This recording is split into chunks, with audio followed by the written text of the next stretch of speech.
Ladies and gentlemen, happening right now is our ceremonial replay.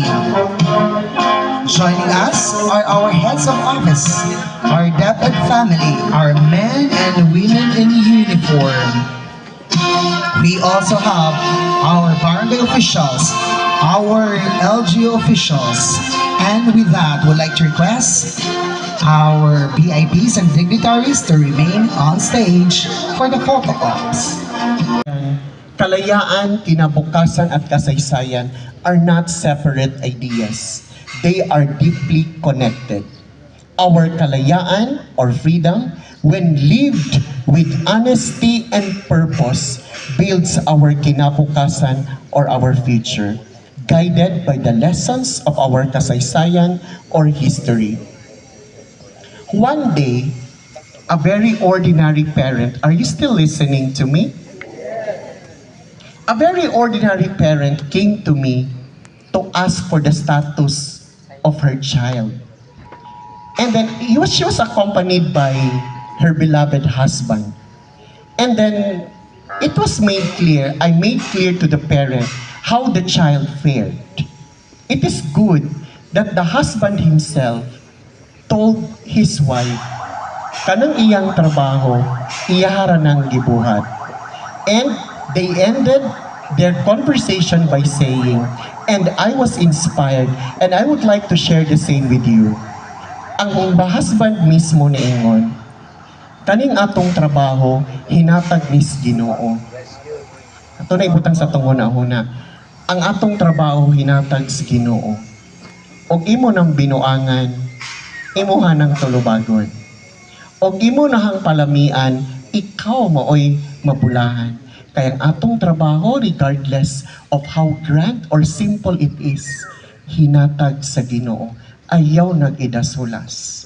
Because not everyone is given the chance to take the role that you are actually having. As we wake up every morning after this beautiful celebration of Independence Day, we recall and we remember how blessed we are to be given this job, this task, this role, because we carry among us the responsibility to pass a certain legacy to the people around us, most especially to your children, to your grandchildren, and to your family members. And the question is, what kind of legacy do you want to give them? A blemish-free or a dark one? Let us make a commitment to live our freedom with integrity, even in the smallest roles, to invest in our youth. Please, invest with DepEd. Invest with Districts 1 and 2. Huwag na amihang nyo, ihatag dayon, please. Not just with resources, but with values. But in fairness, thank you, LGU, because you've always been a part of the many endeavors of DepEd. Ato silang pakpakan to my fellow DepEd personnel. To honor our history, not just with words, but with actions. Let us prove that the spirit of independence is alive, not only in ceremonies, but in the way we live every day. In closing, I am a big fan of books. And last night, I read a beautiful line again from a writer, a philosopher, Seneca. And I would like to connect it to the lines of Honorable Elmido.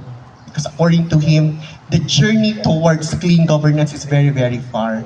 Yes, but we can trod and we can take every step. Let us take into account what he said. Let us live the reality. And let us live with the inspiration of Seneca saying, "As is a tale, so is life. Not how long it is, but how good it is what matters." Daghang salamat ug maayong buntag kanatong tanan.